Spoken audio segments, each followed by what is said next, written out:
Hey, working remotely 5 or 6 years ago was very, very unusual. If you were showing up in the office every day, then you were kind of an outcast. You were an unusual duck in the office because everyone liked to hang in the office and be together with their coworkers. Well, welcome back to another episode of the Growth and Scaling podcast. This episode is intriguing because we are interviewing someone who has spent the last 30 years operating, living, and working remotely while working in a business, in someone else's business, and for the last several years growing his own business. It's a fascinating interview. It talks a lot about his experience in growth and scaling, his own operations, as well as some of the pitfalls that you might run into if you're trying to grow internationally. So for those that are diving into an international opportunity or are considering it, I highly recommend this episode. I personally have a great love for this particular episode because of the fact that I've been operating my own business both internationally and domestically since 2006. Now that the internet had brought the Google Cloud and all the things that came with Google Docs in 2006, opened the door to a more easily accomplished international operational business. Our guest today is an amazing figure. His name is Andrew, and you're going to love his story about he has been able to take his business from nothing to solving a problem that he needed to solve himself for his business, and on a super high trajectory right now in his growth journey. A lot of demand for his products and services, and it is growing like crazy. So enjoy this episode, and I can't wait to get your feedback on the backside. Thanks for being here today. Welcome to the Growth and Scaling podcast. This is your host, Todd Westra, and I am so glad you're here today because we are going to interview an amazing founder or executive who is going to share with us their decisions that they made that exploded their growth. So if you need some inspiration, you want to hear how other businesses are doing it, this is a place to be, and we are glad you're here. Enjoy this episode. Hey, welcome back to the Growth and Scaling podcast. Today, we have an amazing nomadic guest who you're going to love to get to know because why did I just call him a nomad? We're going to find out. Andrew, tell us a little bit about who you are and who do you try to serve with your business? Well, hey, Todd. Hey, everyone joining in today. You've joined another great episode here. Thanks for joining. I'm Andrew Jernigan, and I'm one of the founders and CEO of Insured Nomads. So he referred to me as a nomad because I have had that lifestyle as a slow mad, going it slow, more of an expat, and other forms along the way. Sometimes it was rather fast, maybe a week, 2 weeks in and out of a country, but today with the work from anywhere society, as more people have the right to choose where they work, even if it's saying, okay, my 1 week vacation can be 2 weeks there because I can work from there for 1 week. There are a lot of flavors in this. So when I say nomad, it goes all the way from the Silk Route to the Sahara to Salt Lake City, you name it. There you go. I love it. I love it. Now, what I got to ask, before we jump in your business, what was your first big excursion and when did you discover this ability to work from anywhere, literally? I guess my first time was in Amsterdam. Okay. Almost 30 years ago now. And it was that, I stepped out of a store with my journal and wrote that there's not a country I don't want to visit. And I want to marry someone from another culture. And I've done both. And I encourage everyone to, but make sure you go protected, go safe. I love it. I love it. So you started in Amsterdam. That's an interesting country to start in. It is. And you've been all over to every continent at this point. 30 years of nomadic lifestyle. Where have you not been? Too many places that are still on my list to go. Some of the places that I haven't been that I'm eager to go would be Turkey. Sad that fairly recently they had earthquake and things that have really affected tourism as well there. But I haven't been enough to Asian countries. Southeast Asia, Philippines is on my list. That's great. As well as India is actually on my go-to list. Right. So they're Awesome. on the east side of Africa. I can't wait to get to Ethiopia and Rwanda. There you go. I would like to do that as well. Those are a couple spots I'd like to see, is the East Africa side. Mm-hmm. Now tell me a little bit about, though, with COVID, everyone discovered the power of working remotely. But how have you been able to grow and scale your business? First of all, tell us a little bit more about your business and your model and how you're helping people. But how in the world did you start doing this remotely? And I know you haven't been doing this the whole time, but how did you kind of grow into this business model, and why? Well, we started remote pre-pandemic. This is, for many industries, remote has been powerful to help them scale. Yeah. Because you get to employ people no matter where they're located. Your employee base expands beyond the suburbs of the town you're in. It goes across the country. Yeah. It goes across state lines, across oceans, to where you can actually employ people that can earn more than they would locally, but yet reduce your own cost. Sure, there's tax liability, there's health insurance is often one of those things. How do we do it if we have a globally distributed team? And that's where we come in. We insure those who have globally distributed teams. So if your HR is sitting in Nashville, Tennessee, and they're trying to figure out how do we provide health benefits for that employee in Prague and his family, the employee in Vietnam and her family, and etc., we can do it easily through one platform for full comprehensive health insurance, or for those who just travel to home office occasionally, or you're going out around the world for different reasons. That annual multi-trip or short-term travel insurance is something that we've built that is up to this generation, with apps, with powerful features. So there's an opportunity here, as there's so many organizations that are cross-border with their exposure, but oftentimes only have medical. And so we're bringing into a lot of relevant value adds that the consumer really is expecting, but they're kind of surprised that my plan doesn't have that. Yeah. Of course. No, and I think that I think in some countries you're going to find that, in other countries you're going to find, holy cow, you're offering me what? So I think you're probably hitting both ends of the spectrum here with what your product now satisfies. Tell me a little bit about the growth journey, though. I mean, you're how many years into this business, and what does your growth look like from a growth chart, and are you still going? Yes. So we are going off the charts, really. Planes are taking off faster than you can imagine. I was just in Denver a few days ago, boarding an 11:50 flight myself, and gate after gate as I walked by, they were packed. Flights going out around the world. So demand is off the charts, and we're represented by the leading employee benefits or insurance brokers around the world on every continent. So it's an exciting time to be scaling a company like this. No kidding.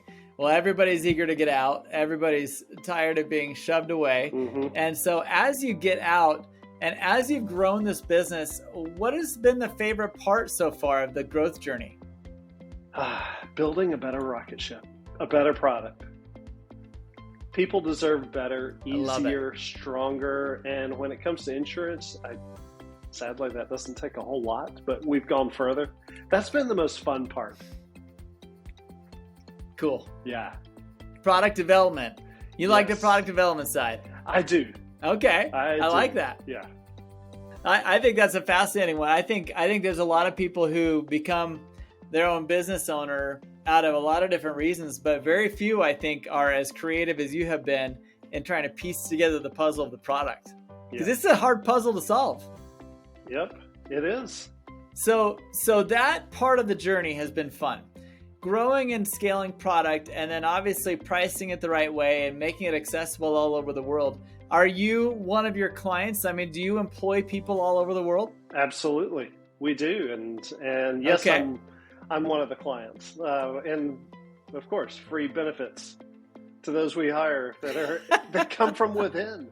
So that means the mental health that's awesome. Included, the airport lounge access is included. Yes, our folks get access to those. I love it. I love it. It sounds like an amazing service. Now, as you've been trying to grow and scale this business, tell me about some of the challenges you've had to face. I mean, I have operated internationally, and I know that it's not as easy as it sounds, and that keeps a lot of people from doing it. But what kind of things have you hit along the way that you thought, could do without that one? I wish I knew about that one. Right. I think one of the biggest challenges of running a globally distributed company is being willing to work beyond comfort zones, time zones, learning cross-cultural elements of communication so that you can empathize and lead well when people don't come to situations with the same perspectives you might. Because we generally look through the world through our own glasses. And sometimes we've got to get prescriptions to view that things are different than the way we see them. Other people wouldn't react the way we would because they wear a different set of glasses. Right. Now, clearly this is a problem working internationally, but what about those who have nothing to do with working internationally? How do you see that problem translate into a more domestic issue or set of issues that they're facing with the communication?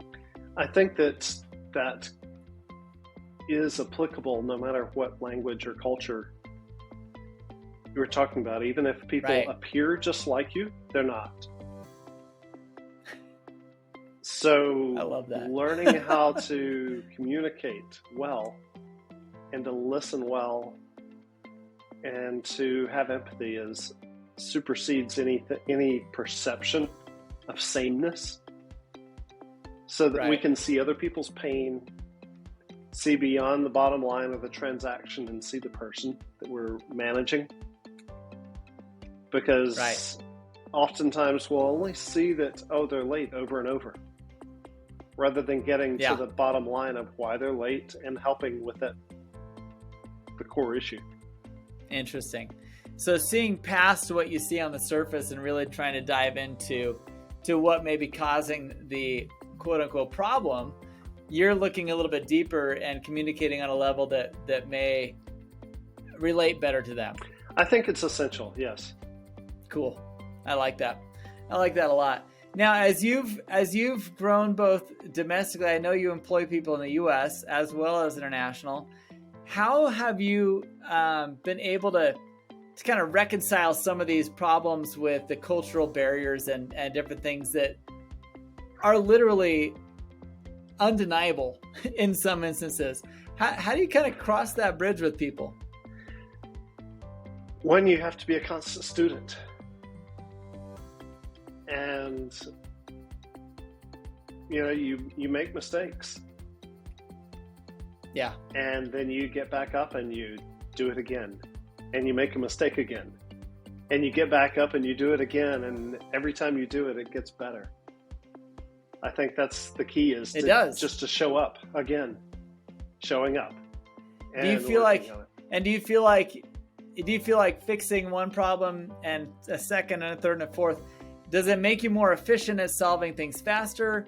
How do you feel like you deal with these challenges now versus when you started? Yeah, if you try to fix this problem the same way every time, it's still going to be broken.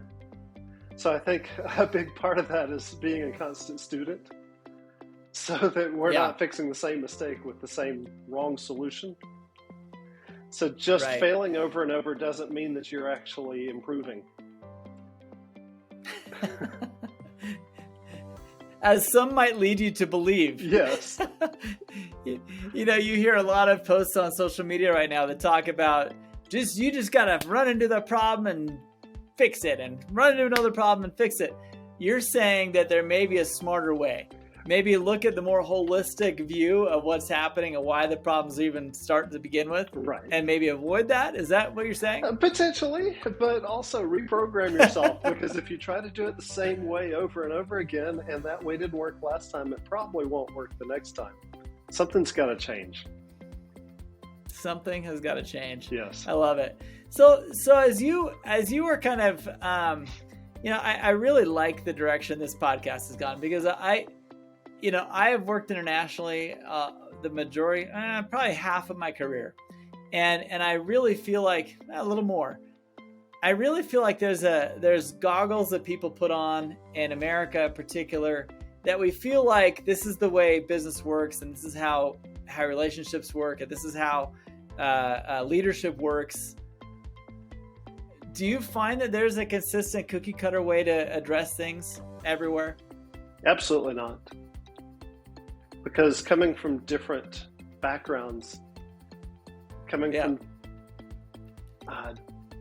everyone has different needs.